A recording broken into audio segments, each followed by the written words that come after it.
Assalamualaikum warahmatullahi wabarakatuh. Jadi pada video kali ini saya akan mengerjakan lab yaitu Explore the Social Engineering Toolkit pada modul 4 di 447. Nah, di sini kita akan mengclone website atau obtain user credential.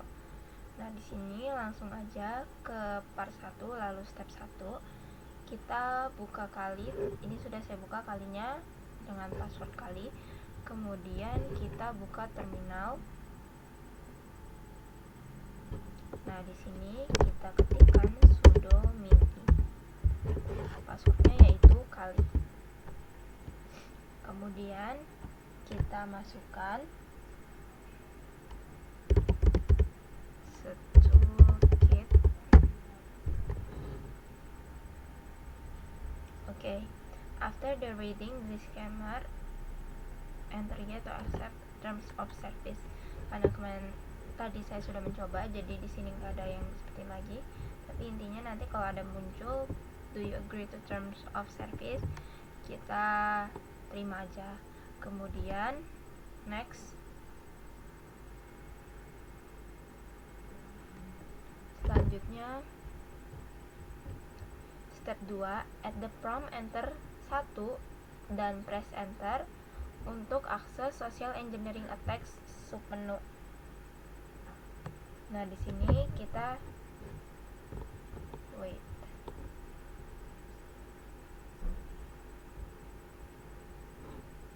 ketikkan 1 social engineering. Kemudian di sini ada menu baru. Select each option to see brief description of each exploit and what the tool goes for each. Some option may not have a choice. In that case, enter 99 to return the main menu. Di sini ada pertanyaan, which option create DVD or USB thumb device that will auto-run malicious software when inserted into the target device. Jadi opsi yang membuat DVD atau USB thumb drive yang akan menjalankan otomatis perangkat lunak berbahaya adalah nomor 3, interface media generator. Faktor serangan ini digunakan untuk membuat media fisik yang dapat didistribusikan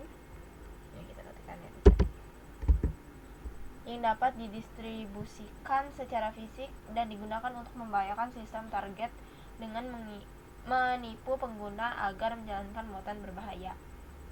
Lalu, how could this functionally be used in penetration test?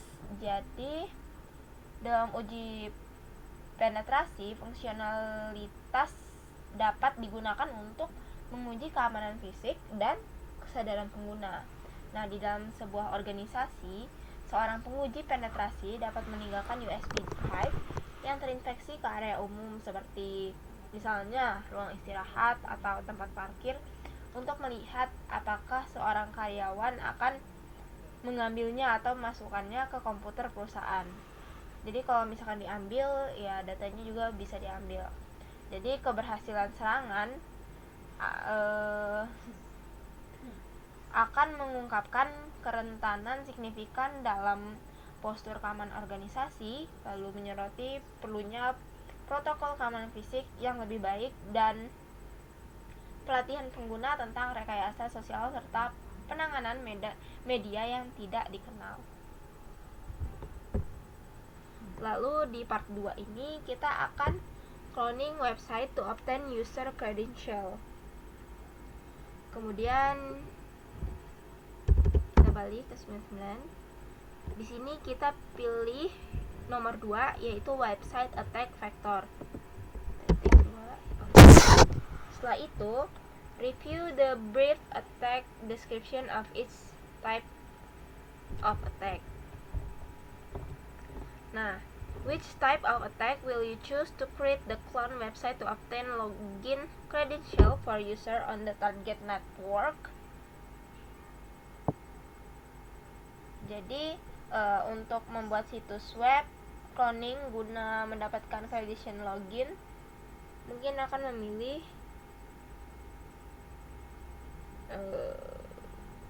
nomor 3.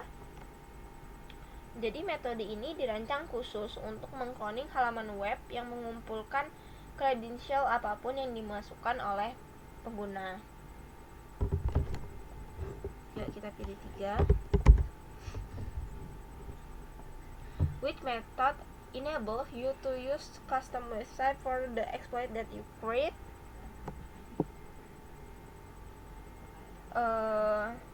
Metode yang memungkinkan untuk menggunakan situs web khusus untuk eksploitasi mungkin adalah 1. Web templates. Jadi opsi ini memungkinkan pengguna template yang sudah jadi untuk situs web umum atau membuat yang khusus yang memungkinkan digunakan untuk mengumpulkan credential. Nah, di sini in this step you will create a clone website that duplicate the DVWA VM login website. Nah, di sini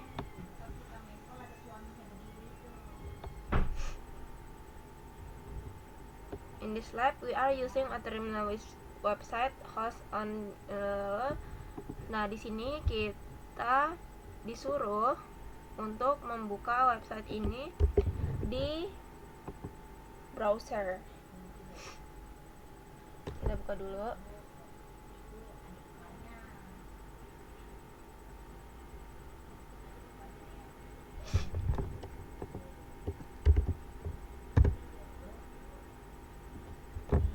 Nah, di sini ada login screen dari DVWA-nya. Jadi yang kita what is the URL of the login screen, yaitu yang ini, website ini. Return to terminal, terus kita pilih 2, yaitu side corner. Kemudian from the credential harvest attack method menu, terus kita masukin di sini IP-nya yaitu 10.661. 10.661. Lalu di sini URL yang mau kita clone yaitu yang ini.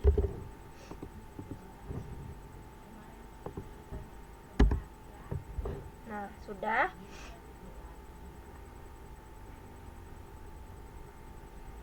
Kemudian kita di sini buka application favorit,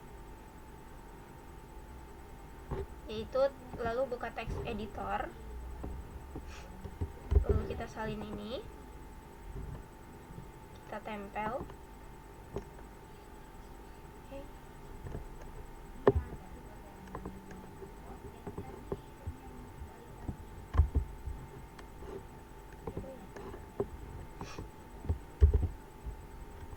Terus di sini kita file, lalu save dengan nama gridlink.html. Simpan di desktop.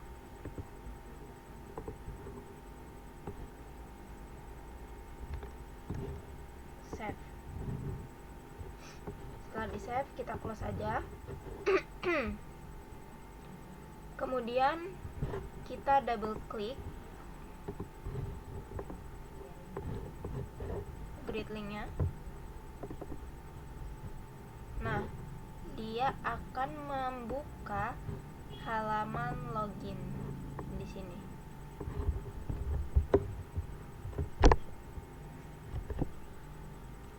Jadi di sini ada pertanyaan juga. What URL appears on the web browser now? Jadi URL yang muncul di browser sekarang adalah 10.661. Ini tidak sama dengan URL yang kita catat di bagian 2 langkah 2A, yaitu DVWA tadi. Jadi browser telah dialihkan ke alamat IP mesin Kali Linux, tempat situs web cloning di host yang kita lakukan. Lalu kita login.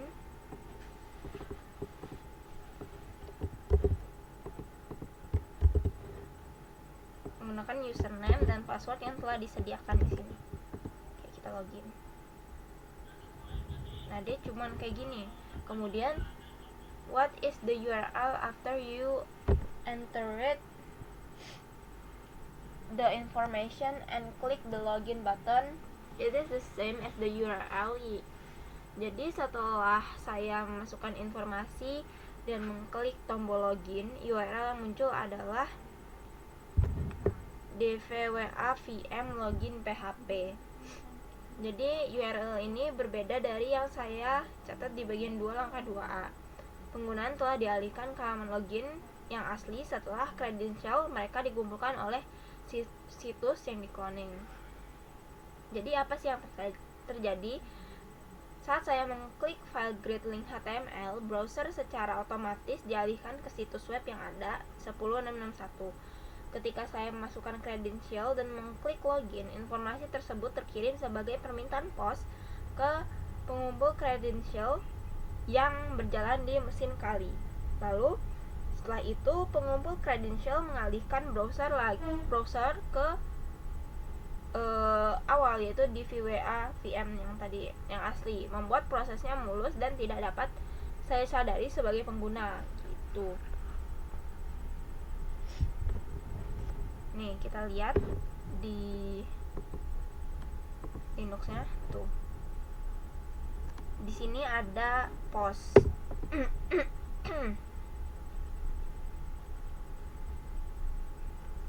Di sini ada. Lalu di sini terlihat username, password, login dan user tokennya. Kemudian kita di sini Ctrl C.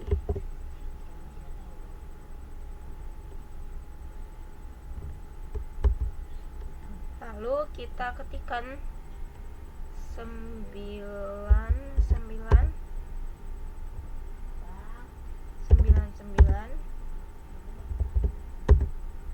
Nah, sampai ke sini.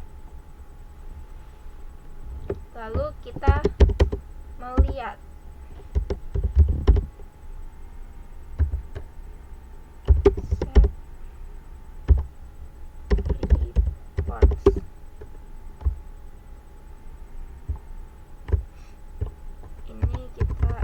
kita lihat dulu, soalnya kan nggak sama ya namanya.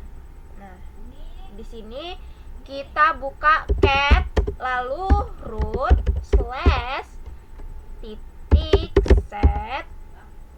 reports. Kemudian yang ada di sini yaitu 2025 0908 di jam 12.56.14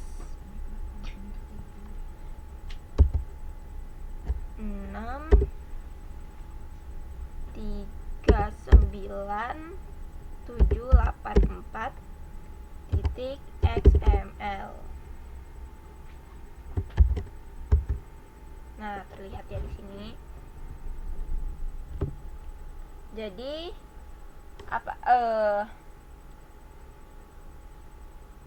apa informasi yang kita clone dari webpack getter itu. Jadi sebagai seorang penguji, kita dapat menggunakan informasi ini untuk mendapatkan